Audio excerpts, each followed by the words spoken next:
fait quelques années que dans les festivals, il y a systématiquement 1 ou 2 films faits en IA qui a une espèce de pied dans la porte de c'est le futur. C'est important de se demander...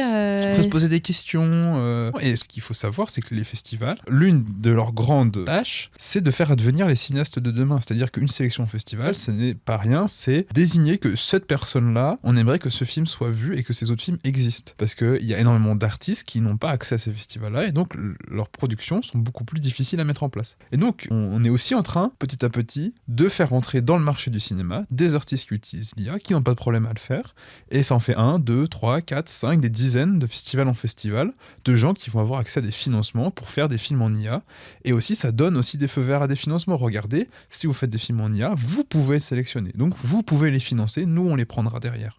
Donc, ce n'est pas anodin. Ce n'est vraiment pas... Ah, c'est juste un film. Oui, un film. Peut-être dans 2 ans, ça sera 2, 3, 4, 5, 6... Oui, puis tout ça s'inscrit aussi dans ce que décrit la sociologue, je crois, Jeanne Guin, qui est interviewée par Frustration Magazine, dans la fabrique du désir des innovations. Plus tu les montres, plus tu essaies de les rendre indispensables. Et de faire, regardez, on peut plus rien faire sans IA, on en a besoin pour nos films.